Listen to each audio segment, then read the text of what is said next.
आज शाम ग़रीबां आज में, आज शाम ग़रीबां आज में, ज़ैनब जीरदा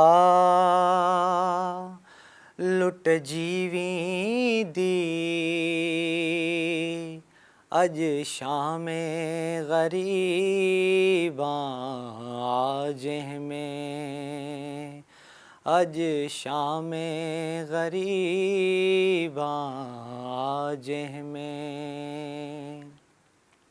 साइण ज़ैनब आलिया पंहिंजे भाउ अब्बास खे फ़रियाद करे याद कनि थियूं।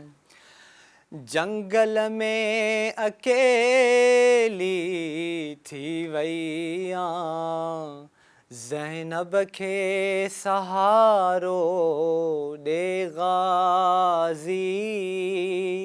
लहरनि में लुढ़ी वियो आ ॿेड़ो, अच मूंखे किनारो ॾे ग़ाज़ी।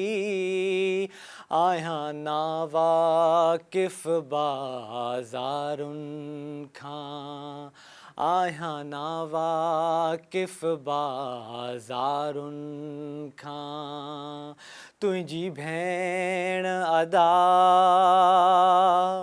भुलिजी वेंदी,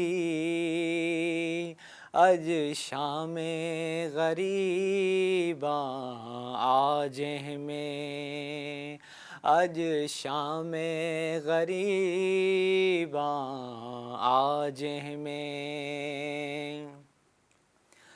अध रात जे टाणे सुॾका भरे, मक़तल ॾे हली असग़र जी अमां। तुंहिंजो नाज़ुक बदन आ रेत गरम, ॿियो आहे उञायल तुंहिंजी ज़बां। कीअं रेत ततल ते तोखे छॾियां, कीअं रेत ततल ते तोखे छॾियां। ओ तुंहिंजी उजड़ल माउ मरी वेंदी, अज शाम ग़रीबां आज में, अज शाम ग़रीबां आज में। साइण सकीना सलामुल्लाह अलैहा पंहिंजे बाबा खे यादि कनि थियूं। मूंखे कोन अचे थी निंड बाबा, सीने ते सुम्हण आऊं आई आं। हिकु कूज़ो मिलियो आ पाणीअ जो, सो तोखे पियारण आई आं। सीने सां लॻाए हिकु वारी, सीने सां लॻाए हिकु वारी। वाइदो आ सकीना हली वेंदी, अज शाम ग़रीबां आज में, अज शाम ग़रीबां आज में। साइण सकीना सलामुल्लाह अलैह जी या फ़रियाद ॿुधी करे, मौला हुसैन जे कटियल जिस्म मां आवाज़ अचे थी।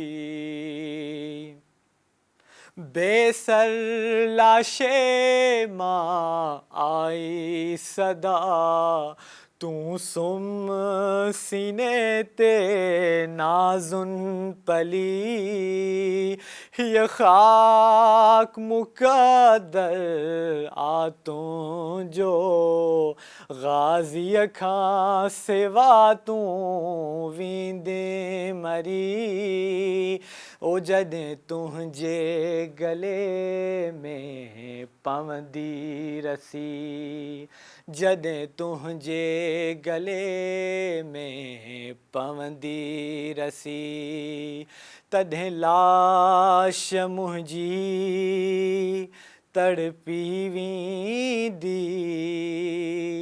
अॼु शाम ग़रीबां आ जंहिंमें अॼु शाम ग़रीबां आ जंहिंमें आज़ाद सदा हिकु माज़र जी ज़िंदान में अॼु ताईं ईंदी आ जो ज़ुल्म सठियो अथई ज़ालिम जो उन दर्द खां अॼु ताईं रुअंदी आ तिन ज़ख़्मनि जा मरहम लुड़क आहिनि तिन ज़ख़्मनि जा मरहम लुड़क आहिनि जॾहिं लुड़क मिलिया परची वेंदी अॼु शाम ग़रीबां आ जंहिंमें अॼु शाम ग़रीबां आ जंहिंमें ज़ैनब जी रिदा लुटजी वेंदी अॼु शाम ग़रीबां आ जंहिंमें अॼु शाम ग़रीबां आ जंहिंमें